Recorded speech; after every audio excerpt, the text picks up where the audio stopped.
Hey everyone, welcome back to Colour Shrimp Australia. So this week's video is going to be about how to track deaths in your tank and what I personally do. So shrimp do die from time to time, but depending how many die and what size and what type of death it is determines if there's a problem with your tank.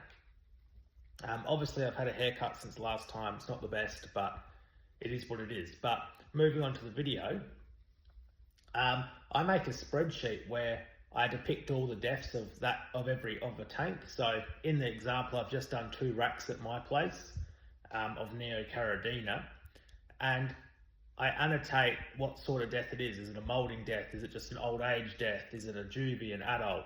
And I sort of put it in there, and every time there's a death of a tank, I add it in.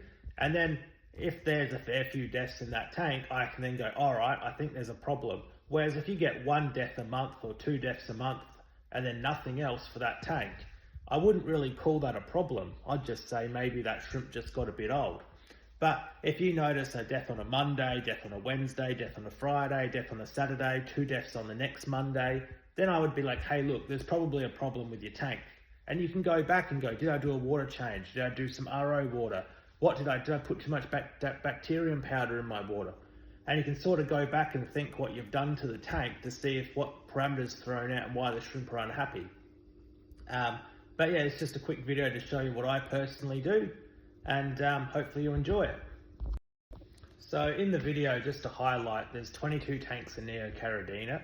All the tanks blocked out in colours had no deaths for the whole month, for the 30 days.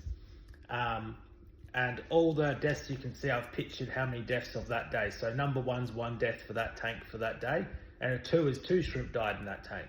Overall, you can see the deaths are pretty spaced out, except for one day where there's 2 deaths in a Bloody Mary tank, and then 1 each of another tank.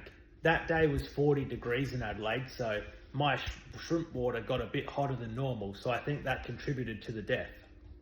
But overall, you can see the deaths are very spread out, and there's 20 deaths in total over 22 tanks. About half the tanks didn't have any deaths, so that means on average I lost less than 1 shrimp per tank for a whole month. And put it into context, most of the tanks have about 200 shrimp in there. So really, in percentage terms, I lost bugger all shrimp. And most of them were all adults that died, a couple of juvies, but 90% were all big adults. And you can see the deaths are quite random, and you couldn't pinpoint that, all the shrimp were dying around this time. It's only when that water got up a bit high that I had 4 deaths in a day. But again, it was really warm, and I didn't add any water to the tank that day. So this just highlights that, shrimp can die, and it's okay for shrimp to die from time to time. But it's only a problem when you start getting a lot of deaths in a short amount of time. Or you start getting deaths in heaps of different tanks all around the same time. Then a water change went wrong, your minerals are wrong, something went wrong. But if you get a death here, then no death in that tank for 2-3 weeks and another death, I wouldn't call that a problem. Just thought I'd point this out because I get a lot of people message me going, oh Con, my shrimp died, what's wrong with it? And sometimes there's nothing wrong with what you're doing, it happens.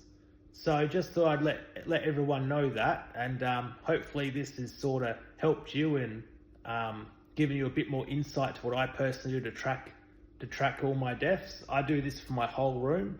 I've only shown you an example of 2 racks to keep it easy, but it might be something that you want to consider doing. It's a good method and it works really well. So a couple of tips to finish off the video. So tip number 1, I feel, is to track the deaths in your tank, and then over time you can see, if you're getting a lot of deaths the day after water change, then maybe your water change procedure needs changing, like adding the water slower, mixing the water better, stuff like that. If you're adding in a bacteria powder and then the next day you're finding a few deaths and that's recurring, then maybe you're adding too much bacteria powder and the oxygen's getting stripped out of the water.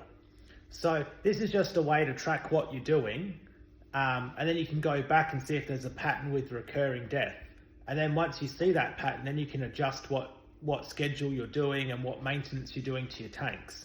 So this is just a way to help you. Hopefully it does help. But that's the end of today's video. I'll catch you all in the next one. Appreciate it if you subscribe to the channel and like the video. And if you've got any video recommendations, let me know and I'll try and make it in a future video. I'll catch you guys next Friday. Bye.